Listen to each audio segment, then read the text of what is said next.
All right. Good morning. Good rising, Powur Hitters, Powur family. I'm super excited to be on here today. This is Tuesday.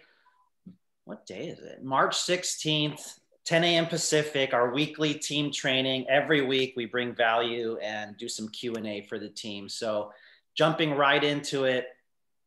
Normally we cover some success stories, but we're just going to kind of keep moving through here. I just want to do a shout out to the Mexico home build, Prosperity Homes. If you saw my Facebook, my Instagram, we build homes in Mexico for families that are just sleeping basically on the floor, really bad conditions. And so if you were a mentor in the summer last year on this team, we're going to go in June to build a home as a team and have some of the executives from Powur join us. We'll do a future build as well.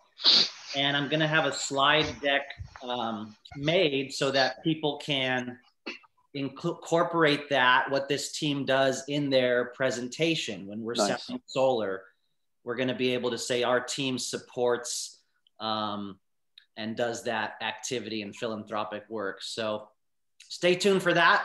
And next up, we have a very awesome gentleman here, Paul Leon, 11 years in the business, someone I always say this, I looked up to 6 years ago when I started at Solar City. It was just his birthday. So happy belated birthday, Paul. And thanks, man. He volunteered to help educate us on electrical panels, which I don't even know that much on. So with that, Paul, it is yours. Thanks, sir. Cool. Thanks for the kind words, brother. I appreciate it. So good morning, everybody. The training today mostly pertains to California stuff, even though a lot of the vernacular and a lot of the words and stuff are universal. Just California has some unique electrical codes, and I'm not 100% positive if they're used everywhere else. Obviously, if you've been doing solar long enough now, one of the worst phone calls you can get from your project manager is that, hey, you need a panel upgrade and your price went up $2,000 plus whatever the dealer fees are. So it's really important if you can learn as a pro up front on how to see if you're going to need a panel upgrade, so that you price it in accordingly. And then you'll also set yourself apart from other companies that won't know. I won a deal last month just because this guy was trying to stick this big fat system on a really small panel. And he told the lady, well, I don't know if you're going to need one. You might. If so, it'll be $3,000 more. So it's really good to know that stuff. So basically, a couple of things that you need to know about a panel is what we're really trying to measure is how much power is pushing back to the grid from the inverter. That's really what everything comes down to. The size of the inverter is what dictates the size of the power being fed back, or you'll hear it called backfeed, to the grid. So whether you need a panel upgrade, 99% of the time has to do with how big the system is and how much backfeed the current panel can accept. So with Powur, we use SolarEdge, and then we use Enphase inverters. With other companies, they might use SMA or Fronius or some other companies like that. But for the most part, we're going to be dealing with this. So this is what we're going to be training on. So to start, most electric panels are going to be a 100 amp panel, a 200 amp panel, or a 400 amp panel for really big homes. So like 4,000 or 5,000 square foot homes, or so some of them Texas and Florida monsters that are real big. And every once in a while, you'll see a split 400 panel, which means that they split one panel into two separate 400 panels. I'm sorry, one 400 panel into two separate 200 panels. Very, very important, and kind of one of the key components is your bus bar rating. And I'll show you how to get that. It's on the label here. And then basically, we need to look at the main breaker and see the size of the main breaker. So we need two separate things. We need the bus rating, and we need the main breaker size to see if your panel is good or not. And on this, there's going to be some math. It's pretty easy. So when you get to a screen, if you want to take screenshots of it, that would be pretty good. And you can kind of keep it going forward. initially it might seem a little bit confusing, but after a couple of times, you'll totally get it and you don't have to worry about it anymore. So the first thing that you want to see when you're opening an electrical panel is the label, and you want to know what the bus rating is. So on a panel, you have the front side, which is where you see all your breakers and everything, and your main breaker and all the labels and whatnot. And then you have the back of the panel, which you don't see. On that side is where the bus bar is, and that bus bar has a rating. So if the panel has a label, which will be on the front door, like right up here where it's circled, you want to look for the word max. That's the key. You're going to see 150 amps max. You'll see max 200, max 400, max 125. So those are the main numbers that you're looking for when you see the label. If there is no label, you have to assume that the main breaker is the same as the bus rating. Okay, so number one, you're looking for the bus rating, which is here. Number two, we're looking for the main breaker size. So normally you'll see it either in the top or the bottom or the middle of the panel, and it'll have like a 100, a 200 on here. Every once in a while, you'll see like a 150 or a 400. So you're going to need that as well. This you'll see on every panel. If you don't see that on an electric panel for some reason, that means something's wrong with the panel, or maybe it's like a really, really old panel. And if it's that scenario, you might want to assume you're going to need an upgrade anyways. Okay, so here is how the math will work. You take your, in California, we call this the 120% rule. Jared, have you heard of the 120% rule before, bro? Are you talking about as it relates to the size of the inverter to the main panel upgrade, or the main panel? Basically, kind of, yeah, ish. Close enough. Yeah, go for it. Okay, cool. So real easy math, okay? You take your bus rating times 120%, and then you get your number minus the main breaker size. So let's take an example right here. If you have a label, and let's say it says 125 amp max, so you have a 125 amp bus, and then let's say you have a 100 amp main breaker. Math is super simple.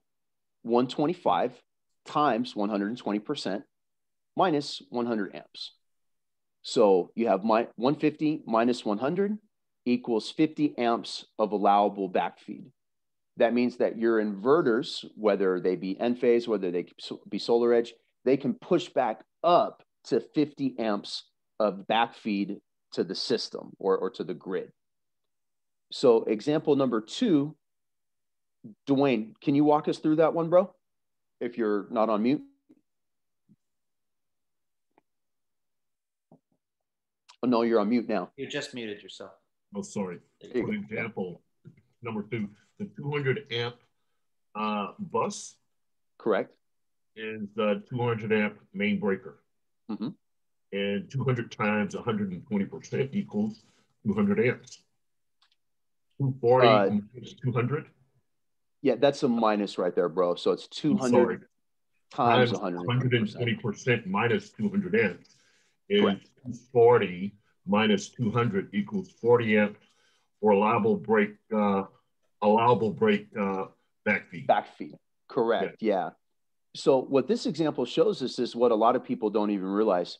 Every once in a while, you'll see a 100 amp panel, and it can actually accept a bigger system than a 200 amp panel. Because the main thing that you're looking for is that bus rating that you're going to find on the label right there. Okay. So does that, let me scroll down here real quick. So Val, I've seen you really good at math before. Val, does that make sense to you, bro? Yeah, no, definitely. Okay, dude. So let's say that we have a 225 amp bus rating. Okay. And we have a 200 amp panel. What would be the allowable backfeed on that one? Assuming you have a little calculator handy. 70 amps. Boom. Yeah. So 225 times 120% minus 200. Yeah. Attaboy. Did you do that in your head? No, I had my phone right here. Oh, okay, man. That was super impressive for a second, bro. All right, let's go down the thing here. So, Mr. Staub or Mr. Staub, Zach, are you there? Yeah, what's going on?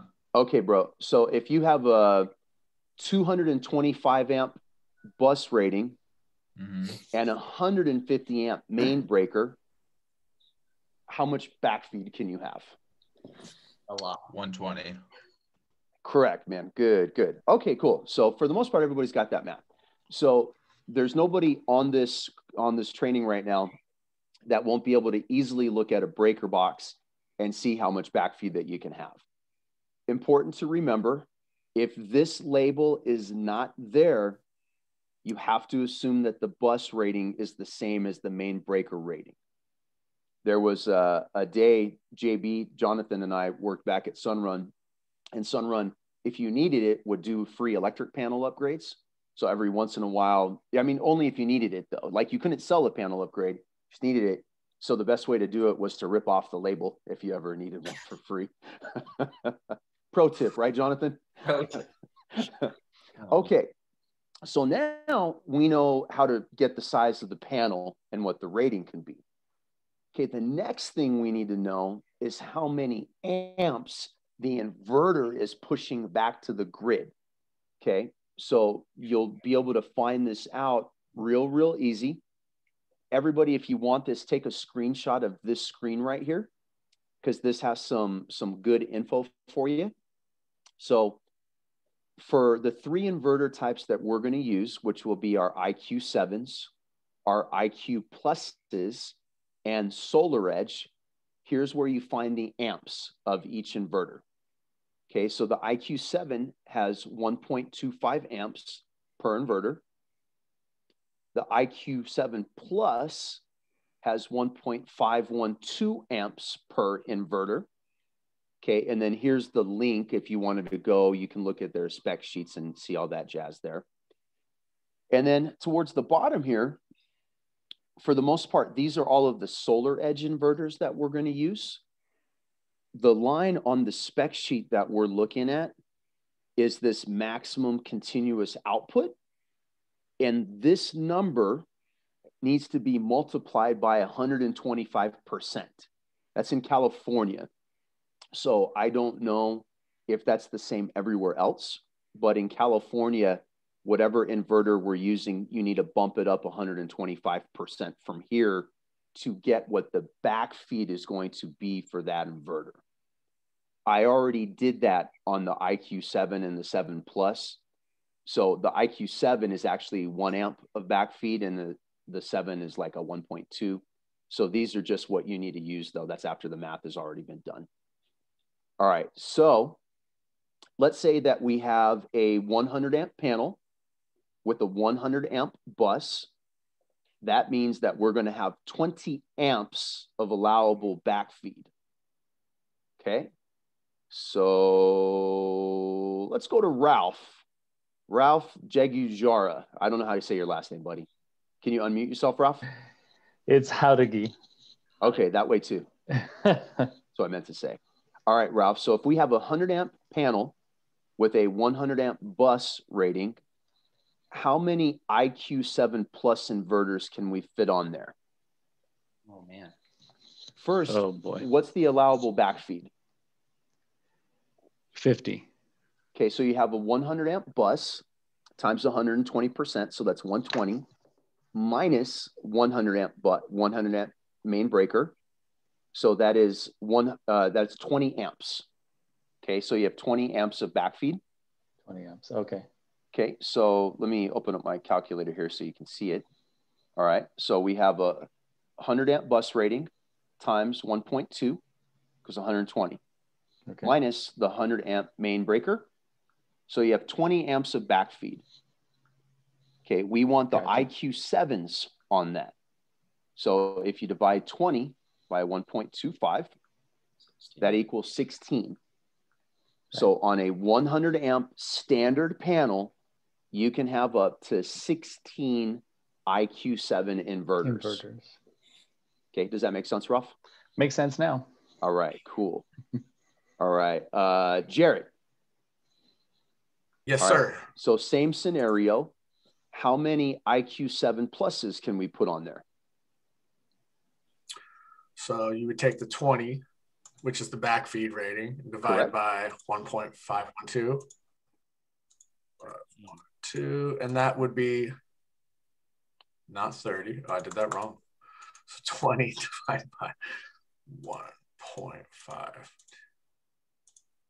13.15? Correct. Yeah. So you would just round it down. Correct. Yeah. So on a regular 100 amp panel, you can have 13 IQ7s on there.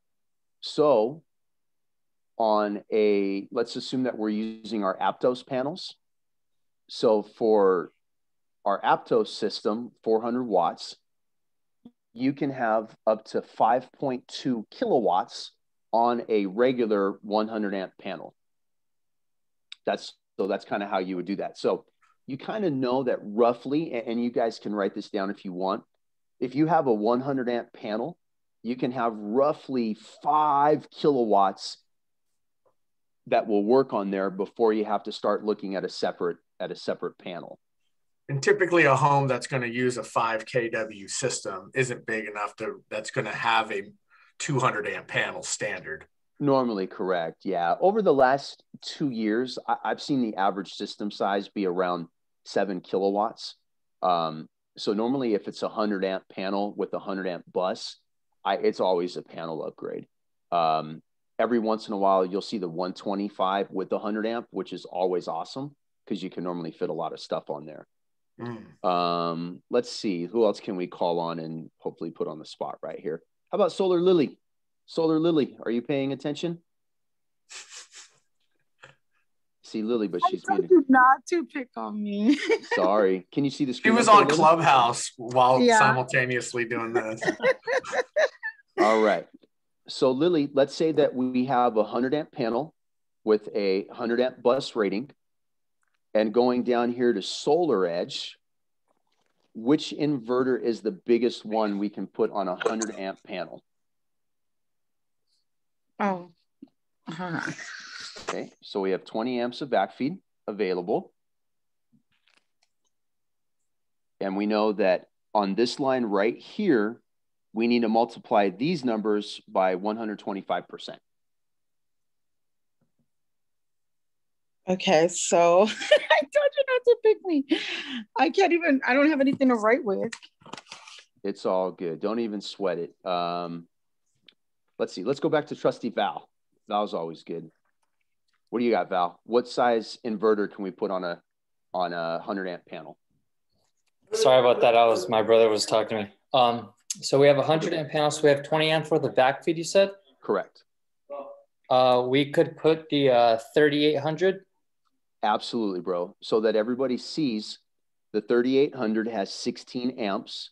You have to multiply that by 125%. So you end up with 20 amps. So let's raise it up a little bit, Val. Let's say that we have a 125 amp main and 125 amp bus rating and a 100 amp main. So we have 50 amps of backfeed. Which Solar Edge inverter can we use now? We can max out at the 11400. Remember, you need to raise this number by 125%. Oh, that's okay. So yeah, we can do the 7600 then. The 7600, he's correct. So if you look at the 10,000, it's got 42 amps right here. So you have to do 42 times 1.25. So that's 52.5. So that's going to be too big. And the state, they will have zero wiggle room on that. It has to be 50 or it has to be less. But the 7600 has 32 amps right here. So it's 32 times 1.25 equals 40. So that's the biggest one that you can put on that electrical panel.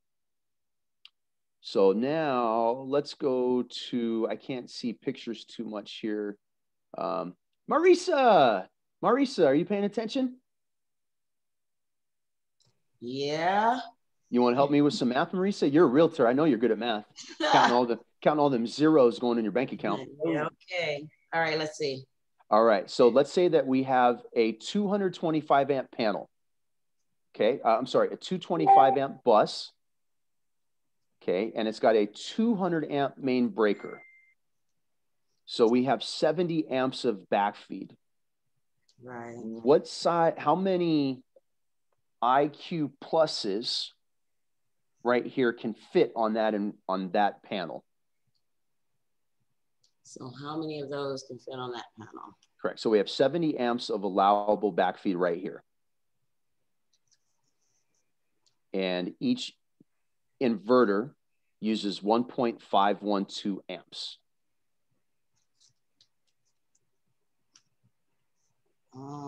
You got the math there? Hold on. That doesn't look right. So I don't think so. 46? 70 divided by 1.512 equals 46. You go, Marisa. Okay. Counting all them zeros is good for you. All right, cool.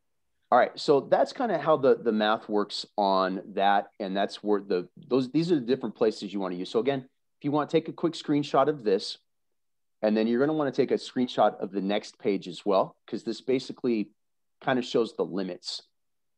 So it shows where the max amps are right here for each of these options for what your average panel would be.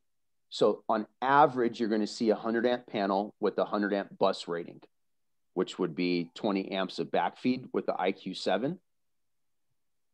Then the other panel you're going to see is a 200 amp main breaker with a 200 amp bus. So you're going to have 40 amps available. So that gives you up to 32 IQ7s. Okay, now if we jump up inverter size, you can fit up to 13, just like Ralph had showed us earlier, of the 7 pluses on a 100 amp panel. And then on a 200 amp panel, you can fit up to 26 IQ7 pluses.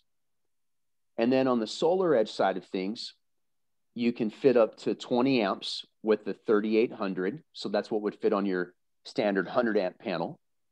And then you can go up to the 7600 on a 200 over 200 panel.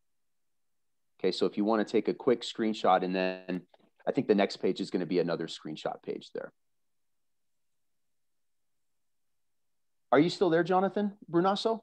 Yes, my mind is being blown right now. Are there any chat questions that it looks like that we need to address real quick? The Solar Edge website in the slide deck, I don't think is working. So we can try to share that later, I guess. Oh, okay. Okay, cool. All you do is if you Google Solar Edge inverter spec sheet, you'll find it right there. Okay. And that's pretty. Someone asked, I think this might be true, Lily, if the panel is a fire hazard, it needs an MPU no matter what. We're going to go there in just a second. Oh, cool. Yeah. Anything else on there? No, that's it for now. Okay, cool. So that you guys know, 99% of the reason you would need to upgrade a panel has to do with this math right here. So you'll know almost immediately when you look at it if you need to do a panel upgrade, or because we do so much stuff through Zoom. So what you really want is you want a picture of the main, and then if they have a picture of this, have them send you a picture of that. Sometimes the door just opens out, so it's real easy. But every once in a while, you have the one that you kind of got to get up there and get all upside down on it. So those ones are a bit more challenging. Okay, so we already did that. So here's another one that you can take a picture of. And this is from our friends at Enphase. So this is kind of a quick cheat sheet to let you know if I have a main breaker here and a bus here, I can do 16 or 13, whether it's an IQ7 or an IQ7 plus. This is a very, very handy sheet to have. For the RMA, don't pay too much attention to that right now because an RMA costs almost as much as a panel upgrade. So unless there's something that comes up, you don't really need to worry about that. Okay, and then here's some things to look at if you need to do a panel upgrade, especially in California, because building code changed a little bit ago, and these are some building code things. So number one, if you need to do a panel upgrade and you see that the gas meter is within 3 feet of where you're doing it, so like roughly that far, you're going to need to move the electric panel when you do the upgrade. You're going to need to add about $1,000 extra or more, but typically it's been around $1,000. If we need to do an upgrade, you need to look if it's like behind bushes or fences or gates or something like that. You need to have a 3-foot clearance on both sides and in front of the panel. So I had a guy that get an upgrade the other day. He had a baby tree in front of it, so he had to pull out the tree. I had another one where they had a gate that they had installed, a gate with the door. They had to rip out the gate. The city came and signed it off, and then they put the gate back up. And this doesn't happen too much in most of California, but sometimes in older areas, if you need to upgrade to a 200 amp panel from a 100 amp panel, a lot of times the power comes in underground, and sometimes the service coming in from underground is only 100 amps, and you won't be able to get the bigger system unless they dig all the way from the street to the house. And I had a job in San Diego last year where San Diego Gas and Electric wanted to charge $6,000 for that work. So if something like that were to happen, you could always make this a 125 amp panel, and most systems will fit on that. Okay. So these are the things that you want to look for as far as extra costs and whatnot. Just add on that real quick. You know, a lot of information. This is amazing. So what he was referring to is an underground fed, right? When the power lines are not overhead coming down to the house, they're actually underground. To do an MPU there is very difficult. Sometimes they're in a closet. You might have to do a relocation and trench from the street, like he said. So that could be thousands of dollars. So generally, you can't do a big system. You could downsize it a little bit. So I just had a situation where if we did a HD Wave 3800, I could keep the same number of panels with the existing electrical panel, or I could downsize one panel to do the end phase. So always good information to keep in mind. This is pretty high level, great stuff. Yeah, if you the goal is not to move it. So goal number 1 is no panel upgrade. Goal number 2 is if there is a panel upgrade, try your best not to move it. And then make sure you take little notes or have your customer send you pictures of the area to see if there's some extra stuff you're going to have to deal with. Most people, if you bring this stuff up front, as JB will tell you, they're pretty amenable to it and they understand that they got to deal with it. If you've sold them and then you got to go back to them and tell them all this stuff later, that's where it's an uncomfortable conversation. And sometimes you got to eat it on your commission a bit. And on that note, real quick, sorry, Paul, just to say in the proposal tool in Solo, when you choose an MPU main panel upgrade, there's 2 options now, just to remind everybody. TBD, to be determined. If it's not needed, then it won't show up, or required, like the homeowner wants it regardless. Maybe they have enough backfeed, but they're like, I still want that new electrical panel. So just keep that in mind, those 2 options there on the proposal tool. For sure. Now, Lily brought this question up earlier. So I said 99% of electric panel upgrades are because of the math. 1% of the panel upgrades are because of this. And it's probably an older home, so it's going to have like an older setup like this. You don't always need to upgrade these panels, but if I see an older box like this, or like a really weird setup, I'll say, this is a little out of the ordinary. We're going to have our electrical engineers take a look at this and see if it's okay. I will normally price one in just in case and let them know, hey, if worst case scenarios, we'll just back it out if we don't need it. But Zisco panels historically have caught fire. Pushmatic, you don't find those all that much, but there's Pasadena, a lot of these in Pasadena and South Pass that have those. And then every once in a while, you'll find a box that's like weird and sideways like this down here. That's normally a no-no. One thing to bring up here when people ask, because this often happens. So people think that, like, if you go to an older home, they have their toaster, the microwave, a hair dryer, or the refrigerator all on one breaker. So if they turn 3 of the 4 on at the same time, they all pop, or the breaker will trip and turn off. So a lot of people think that by getting a new panel like this, that's going to fix that problem. That is not correct. Okay, we do not change the wiring in the house. So if something is tied to these 2 red breakers right here, and then they get tied to this same breaker right here, the same problem is going to happen, but probably more so because these older breakers have been there for a long time. So if you've ever gone to an old breaker box and you try to flip the breaker, sometimes it's hard, like you got to put your back into it a little bit. Where these ones trip real easily. The whole purpose of a breaker tripping is to prevent it from being overloaded with electricity and causing a fire.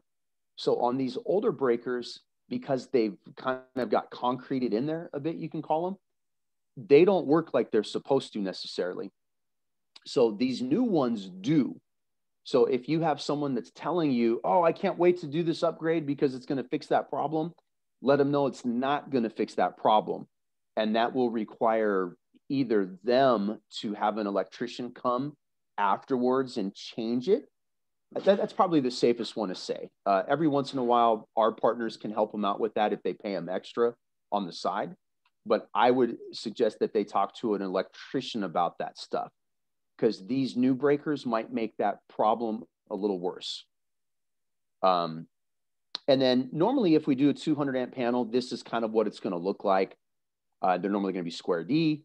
They're going to, it's kind of what we had talked about earlier. Does it come in underground? Does it come in through concrete as far as the power from the street to the house? There's a thing called a lock ring removal. So the utility is going to come out to your customer's house a couple times. And then this is okay labeling on a nicer, what nicer contractors do is they'll do the nice label maker thing and kind of put it here. I would always make sure with your customers that these breakers have been labeled for them. I had to go do that for a customer because our contractor did not do that. And it was a disaster. You literally have to go through the house and say, okay, I'm going to turn it off. And then you turn it off and are the lights on or off? And you kind of, go back and forth from there. So those are some different things. And last, there's some workarounds. So if you have a 200 amp main panel, this is normally where the first one will come in. So let me pull up my math here. All right, so if you have a 200 amp main breaker and a 200 amp bus rating, you can only get 40 amps of backfeed. Well, let's say that you need to put inverters that have 50 amps of backfeed. Well, you can't do that right now. So the easiest way to do it is what's called a main breaker downsize, or this right here, you'll hear it called a derate. So now let's say that they downsize that main breaker from 200 to 175. Well, now they're going to literally change the main breaker to 175 amps. So now you have 200 times 1.2 minus 175. So now you have 65 amps of backfeed on there. And that's the easiest solution. And like JB had talked about earlier, if you have the adders in Solo, like here, let me see if I can get in here real quick. If you go under electrical adders in Solo, we'll do it later. You'll see something called a derate. The derate is what you're doing right there. You're derating the size of the panel. Hold on a second, guys. I somehow got away from this. There we go. All right, so that's option number 1. Option number 2 is what Jonathan was also talking about earlier, called overdriving a solar edge inverter.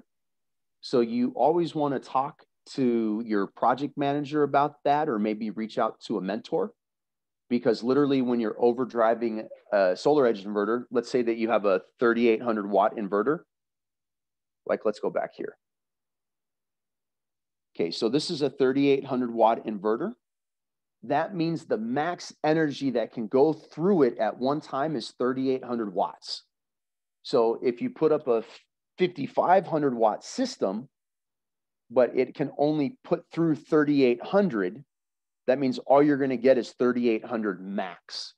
So sometimes it's kind of a waste to put those extra panels on because you're limiting the amount of power that they can get. But if you have panels facing south and some facing west and some facing east, you're never going to have that much power going through it anyways.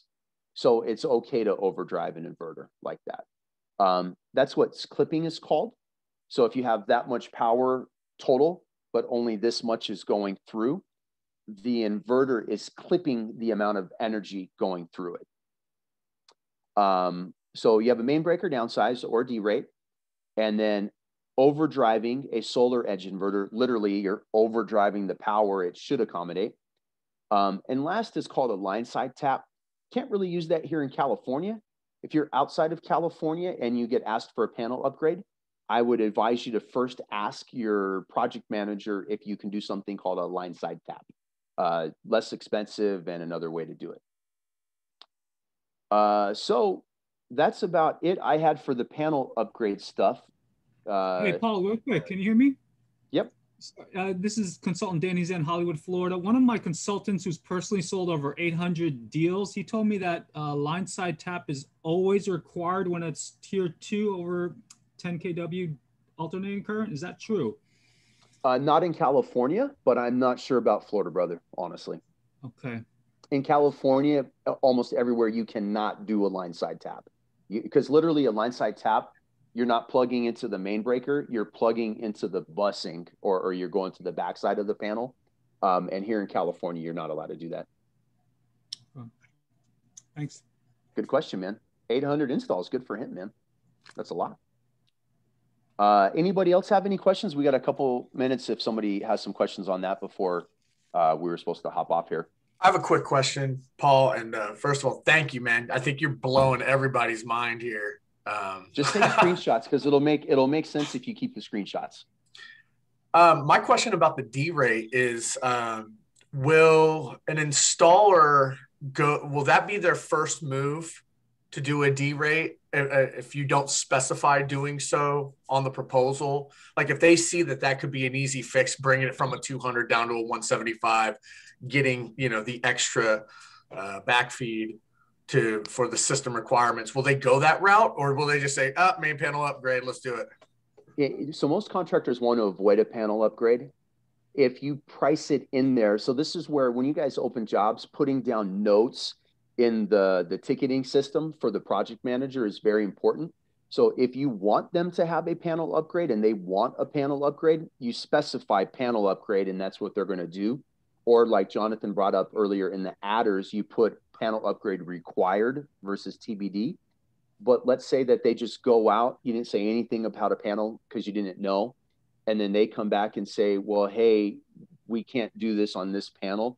Normally they're going to try to derate it first. Okay. The only problem with that is that, so when you have a 200 amp panel, that means you can have 200 amps of power coming from it at one time. So normally that can go down to a 175 or a 150 and normally accommodate most homes. But if you're in a home that you got 2 air conditioners, a pool, a Tesla charger or car charger, they're going to do a math equation to see if they can downsize it and have it be okay. Because most of the time they can, but every once in a while, they're going to have too much draw in the house and they can't do it. And so they would have to upgrade the panel.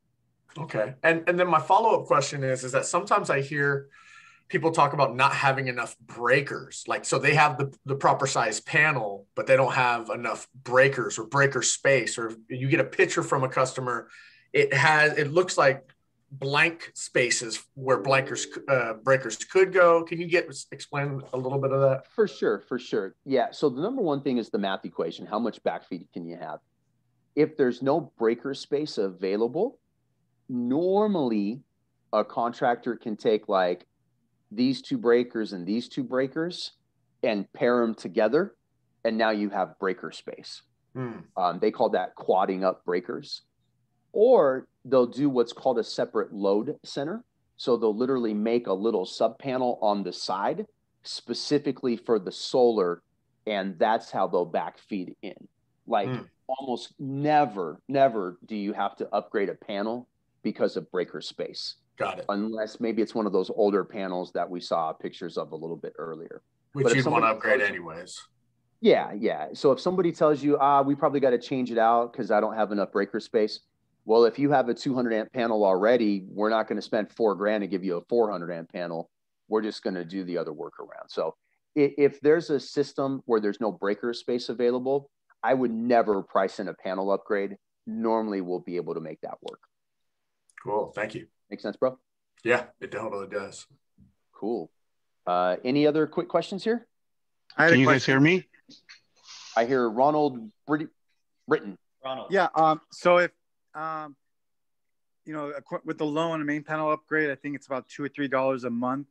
Wouldn't it be just, I guess, easier, for the newer people, like to put the main panel upgrade to TBD? So then it's always easier to take it off than to add it on and, cause you coming out of your pocket for commissions. I'm just.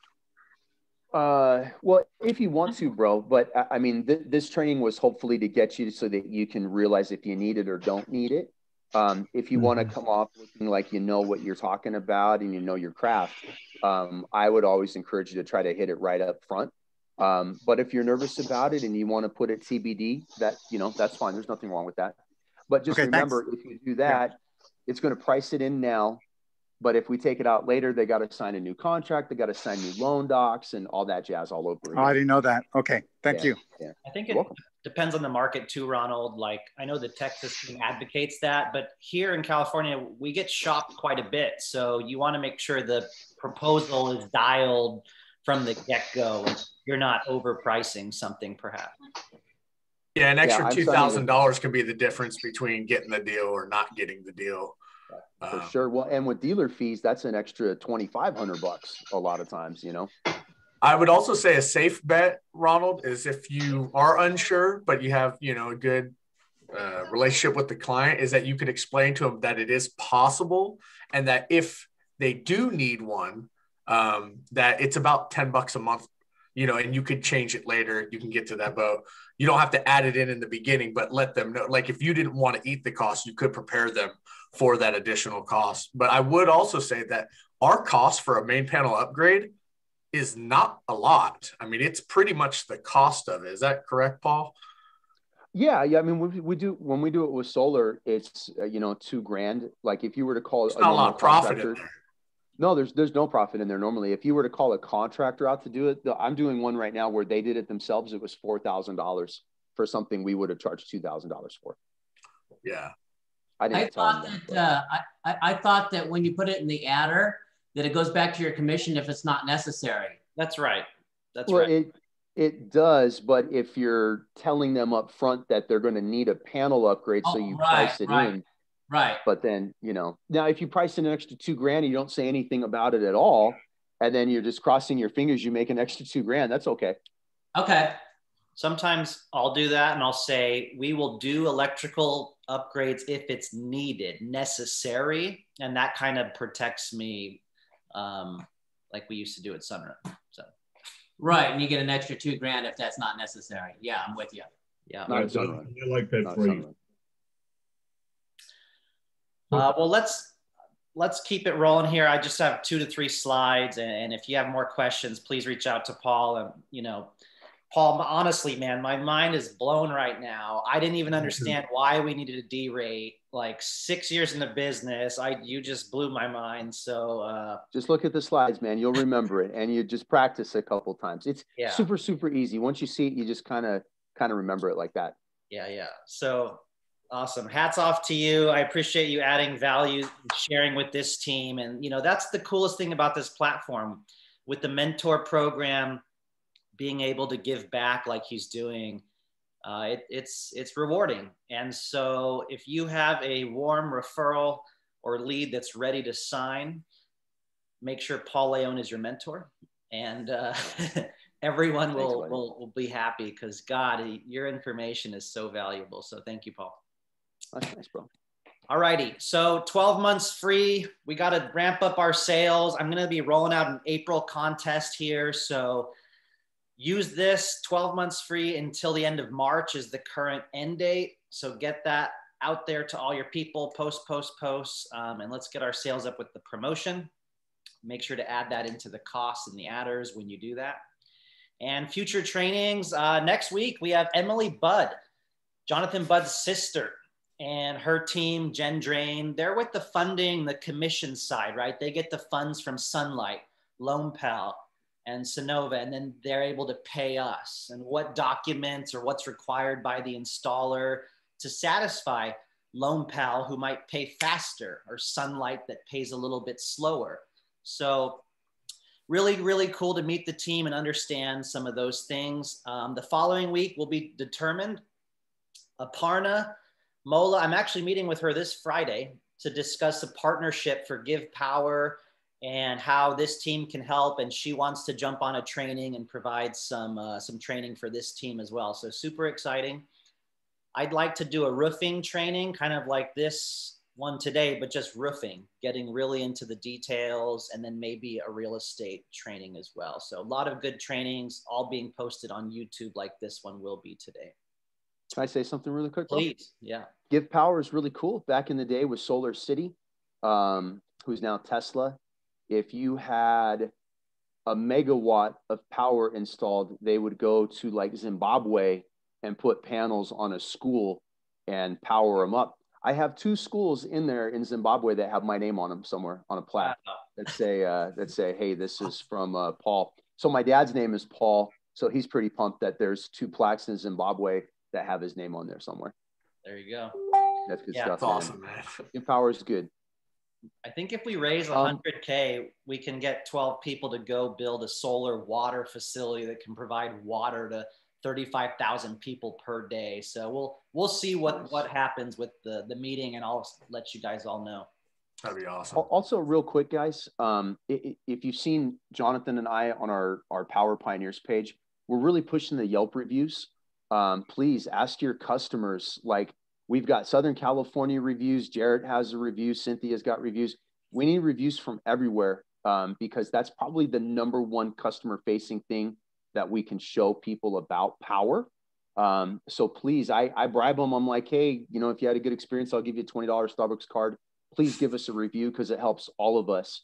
I closed a deal the other day because I was able to show them that, because the other company had 50 reviews and like 30 of them were a shit show. So it was really good. So let's team up. If you guys can ask your people about that, and make sure you pay attention to that Power Pioneers page, because there's some really good stuff that comes through there. We'll put up little website links you can look at to help you in your sales process and stuff like that. But let's build into each other, because we all make more money when we all do that stuff. Absolutely. 100%. Posting the Yelp review here. Please go and leave a Yelp review today if you have not already. Make sure that you have another review of another business already done before you leave this review. So, all right. Let's. And don't go on there and say, hey, I love working at Power. It's awesome. Nobody cares. Yeah. Love working there. Like, it's got to be maybe a solar, like Power does solar really well or something. Yep, absolutely. And if you want to incentivize a review, I'm going to be rolling out, like, we will plant a tree for every review. So I'm going to look into doing that with a few companies as well. Do we have any other slides there, Paul? Sorry. This Thursday, March 18th, in-person event, 6 p.m. after the CEO call. Please build into this event. Invite guests, invite anyone interested to learn and come in person, March 18th, this Thursday, 2 days from now, on Dwayne's birthday, FYI. He'll be in Vegas at the Four Seasons. Next. Jonathan, I hope you wear a bow tie as well, buddy. All right, I got to jump off here in a sec, but tomorrow we got 11 a.m. Pacific, 12 p.m. Pacific. We have a CEO call Thursday. Then we have the in-person event and the Q&A Friday. So a lot of good trainings. This training will be shared and recorded. Right now, I am hopping off to an 11 a.m. real estate training. I'm training realtors. Go get them. And if you'd like to participate in that, you can feel free to. Let me share the link. Guys, I'm going to put my email in the Powur Hitters message board thingy on Facebook. If anybody wants a copy of this PowerPoint, let me know. I can email it over to you. Awesome, Paul. Well, cool. Hey, that's it for now, guys. Paul, you're amazing. Thanks, everyone. Human being, thank you so much. And go Angels. Yeah. Go Rams. go USC Trojans, Dwayne. Fight on. Thank you, Paul. All right. See you. Go Bruins.